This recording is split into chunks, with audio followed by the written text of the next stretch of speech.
Terima kasih atas waktu dan kesempatan yang telah diberikan kepada saya. Perkenalkan, nama saya Gabriela Maria Olivia Sunga, NIM 17030300089 dari kelas B semester 7 reguler pagi. Baik, pada kesempatan kali ini saya akan menjelaskan hasil review dari buku yang berjudul Korupsi, Kewirausahaan, dan Kesejahteraan Sosial. Pertama-tama saya akan menjelaskan pengertian dari korupsi, kewirausahaan, dan kesejahteraan sosial. Korupsi atau rusuah adalah tindakan pejabat publik, baik politisi maupun pegawai negeri, serta pihak lain yang terlibat dalam tindakan itu yang secara tidak wajar dan tidak legal menyalahgunakan kepercayaan publik yang dikuasakan kepada mereka untuk mendapatkan keuntungan sepihak.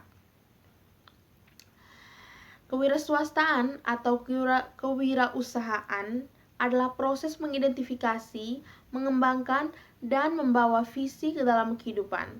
Visi tersebut bisa berupa ide inovatif, peluang, cara yang lebih baik dalam menjalankan sesuatu. Sedangkan kesejahteraan sosial adalah kondisi terpenuhinya kebutuhan material, spiritual, dan sosial warga negara agar dapat hidup layak dan mampu mengembangkan diri sehingga dapat melaksanakan fungsi sosialnya. Buku ini menjelaskan sebagian besar populasi dunia dalam kemiskinan. Perkirakan jumlah orang yang hidup dalam kisaran pendapatan antara kurang dari $1 hingga $4. Globalisasi dan resesi global baru-baru ini telah mempengaruhi individu di negara maju dan berkembang dengan lebih kuat efek di negara berkembang. Meskipun individu di negara berkembang mungkin memiliki tempat tertentu untuk berekspresi ketidakpuasan mereka, aktivitas geopolitik baru-baru ini di beberapa negara maju membawa untuk meringankan ketidakpuasan dengan globalisasi dan resesi global. Para pendukung globalisasi berpendapat bahwa globalisasi berkontribusi pada pertumbuhan ekonomi melalui perkembangan teknologi, kewirausahaan, aktivitas inovatif, meningkatkan efisiensi dan produktivitas. Menunjukkan hal itu meningkatkan perdagangan telah meningkatkan aktivitas ekonomi produktif dalam masyarakat. Grodikenko dan kawan-kawan menjelaskan perdagangan untuk secara positif mempengaruhi inovasi teknologi di suatu negara berdasarkan data perusahaan dan industri dari 18 negara berkembang. Menariknya, mereka menemukan bahwa hubungan positif lebih kuat di tingkat perusahaan daripada tingkat produksi.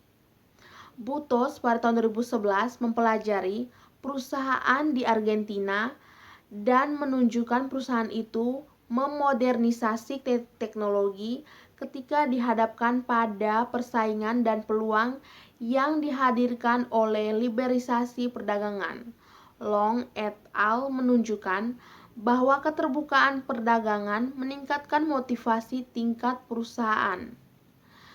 Menggunakan sekumpulan perusahaan heterogen dan ukuran inovasi yang mencakup penelitian dan pengembangan R&D, hemat biaya dalam sebuah studi tentang perusahaan Chili.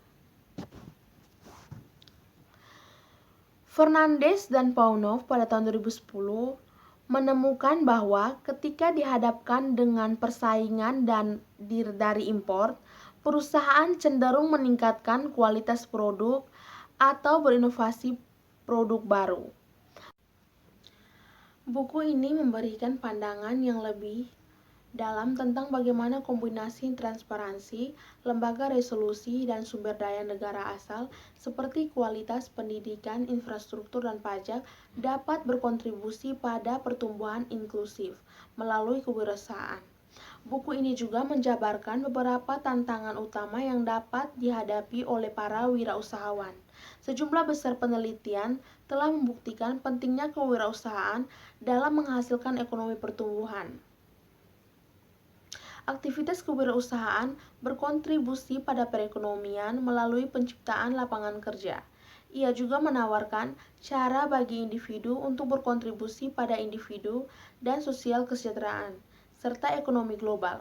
Tingkat kewirausahaan di suatu negara dapat bervariasi berdasarkan beberapa faktor, termasuk tingkat perkembangan ekonomi, perbedaan dimensi manusia, dinamika wilayah, dan budaya dalam kelembagaan Black Flower sebagai peralihan ekonomi melalui berbagai tahap perkembangan, permintaan dan pasokan sumber daya tersebut sebagai akumulasi modal fisik. Beberapa konseptualisasi mengusulkan proses masuk di mana suatu negara bergerak melalui tahapan pembangunan ekonomi. Melalui tahapan ekonomi didorong investasi dan didorong inovasi.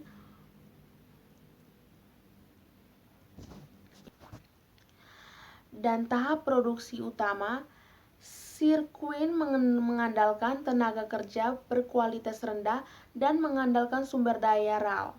Pada tahap kedua, negara mencoba menarik lebih banyak investasi asing dengan meningkatkan kualitas pekerjaannya dengan berinvestasi di sektor pendidikan dan sektor kesehatan. Investasi di bidang teknologi juga menjadi penting area karena pekerja perlu mengadopsi teknologi baru dari luar negeri. Sebagai transisi, negara melalui tahapan ini, lingkungan budaya dan kelembagaan lingkungan mengubah struktur pekerjaan dan produktivitas negara. Perubahan dalam masyarakat ini juga mengubah cara pandang individu yang memberikan tekanan pemerintah untuk melakukan perubahan di area kebijakan. Misalnya, janji keuntungan dari kewirausahaan dan terutama mengingat kebutuhan akan pekerjaan dalam berkembang negara, memiliki pembuat kebijakan dan peneliti mencari cara untuk meningkatkan kewirausahaan aktivitas neural di negara mereka. Oleh karena itu, pembuat kebijakan merumuskan kebijakan yang menguntungkan bagi wira swasta yang umumnya terlibat dalam kewirausahaan berkualitas rendah, tetapi menciptakan pekerjaan untuk diri mereka sendiri. Permintaan tinggi kualitas kewirausahaan meningkatkan seiring dengan kualitas pekerja dan permintaan peningkatan produk dalam masyarakat sebagai proses pembangunan ekonomi terus berlanjut. Tantangan besar kesejahteraan sosial, kami membahas bagaimana kesejahteraan sosial kebijakan sosial telah berubah melalui pembangunan, lingkungan politik, dan tantangan masalah yang dihadapi oleh kebijakan kesejahteraan. Banyak negara maju menyediakan layanan kesejahteraan kepada para warga negara, seperti tunjangan pengangguran, perlindungan pasar, tenaga kerja, pena publik, sistem ion, layanan perlindungan sosial, dan sebagainya. Layanan ini mempengaruhi bagaimana sebuah individu terlibat dalam pasar tenaga kerja, seperti keputusan untuk melakukan suatu pekerjaan, toleransi risiko, dan perencanaan jangka panjang. Banyak berkembang yang bermunculan negara-negara tertarik untuk mengadopsi beberapa dan kebijakan ini yang dapat meningkatkan kesejahteraan manusia, tetapi mereka tidak menghadapi tantangan secara umum hadir di negara maju. Tantangan utama adalah bahwa negara berkembang memiliki basis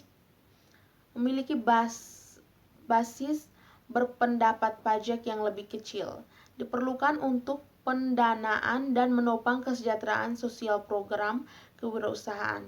Sebuah tinjauan, kami membahas tantangan yang terkait dengan mendefinisikan dan mengukur kewirausahaan. Kami mulai dengan mendefinisikan entrepreneurship. Saat ini digunakan dalam literatur Shane dan Fanny Katarman. Artikel di Academy of Management Review memberikan gambaran umum tentang bidang kewirausahaan, dan wirausahawan didefinisikan sebagai orang yang membangun dalam organisasi baru.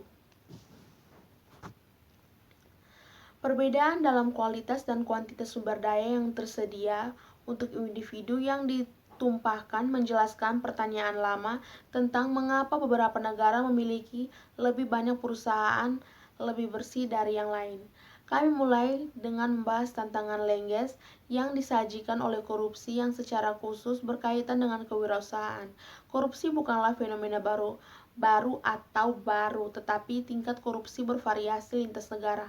Selain itu, ketika korupsi merajalela, korupsi terjadi di hampir setiap tempat, semua bidang layanan publik. Kehadiran korupsi di sektor penting pelayanan publik seperti pendidikan dan perawatan kesehatan merugikan penerima layanan antara pada penerima ini. Berdampak buruk cenderung lebih parah daripada orang miskin, daripada mereka yang relatif kaya dan yang memiliki sumber daya keuangan yang diperlukan manfaat.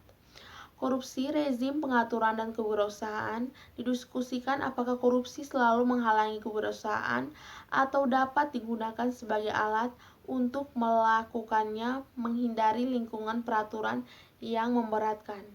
Di banyak negara berkembang, perusahaan perpecahan telah dipandang sebagai norma sosial. Para sarjana telah lama mempelajari dampaknya korupsi dalam pembangunan dan investasi. Tetapi penelitian ini telah mendapatkan hal baru saat globalisasi memperkenalkan perdagangan ke dalam masalah korupsi.